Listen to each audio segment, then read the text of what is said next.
Tank, who wins? I mean, the past few weeks, I've been saying that the Cincinnati Bengals have been playing some of the best football out of any team in the NFL.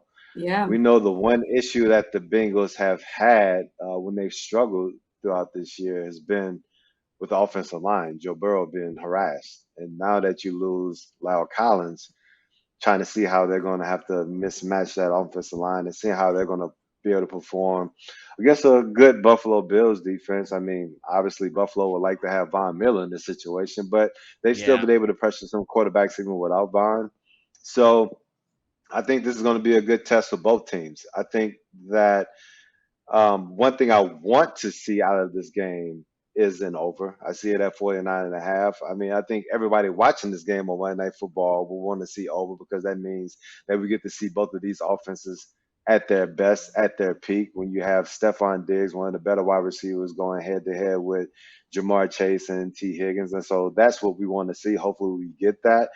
But as far as who's going to win this game, like I have no clue. Actually, I have no clue. I think if Cincinnati continues to play ball the way that they have, and they don't have some of the key turnovers and mishaps that they did against the New England Patriots, and they have the benefit of playing at home, somehow, some way, they should win this game just because they've proven to me throughout the season that when you play against the Tennessee Titans on the road and the game that people expect the Titans to somehow find a way to win and you beat them on the road and then you play against the Kansas City Chiefs team that you beat twice last year and you feel like Patrick Mahomes and the Chiefs have been playing some of the better ball in the league and that they should be able to find a way to get a win in Cincinnati, yet and still you come away with that win. And so it seems like every time Cincinnati faces like these matches where you can have a narrative to where this team should be able to go win. And like if you look at Buffalo, we talked about it coming into this season. They were just kind of checking off boxes of all these teams that kind of messed them up last year, whether it was like losing to the Chiefs in the playoffs or the way the Titans like demoralized them last year or losing to the Pittsburgh Steelers at the first game of the season. And they kept checking off all these boxes. And I think this may be a box for the Buffalo Bills saying that if we want to be the team that we feel we're destined to be, secure that Hmm. number one seed, set ourselves up for not only making it to the Super Bowl, but finally winning the Super Bowl. This is a game that we need to win in prime time to show people that we are the number one team in the AFC. So I think that there's a lot of pressure on the Buffalo Bills, honestly. Like if you want to look at it from that perspective, like which team has more pressure on them?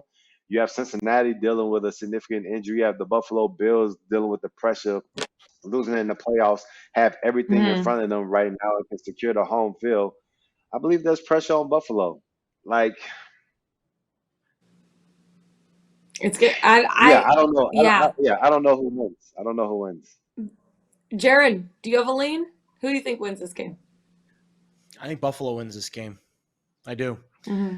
I think this is the moment for them where they get to show everyone, hey, we're the best team in the NFL. Because right now everyone's talking about the Bengals being the best team in the NFL. Not a lot of people talking about the Bills over the last few weeks.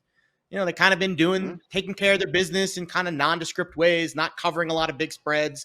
I know they covered against the Bears last week, but again, not really the high profile games over the last month or so, whereas Cincinnati just keeps knocking teams off left and right. They go to New England, get a win over Bill Belichick. They beat Patrick Mahomes and the Chiefs, where they were down in the second half.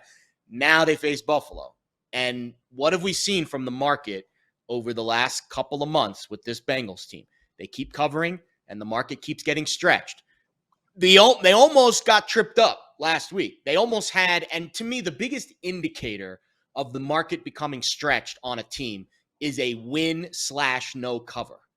The Bengals were 3.5-point favorites on the road last week in New England. They won that game by 4.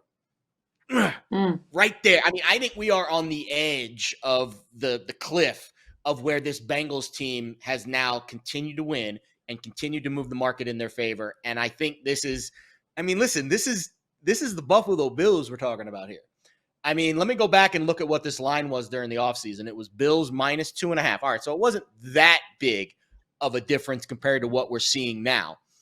But I saw this line get bet down to 1 earlier this week. So there is Yeah. money for Cincinnati continuing as a home underdog.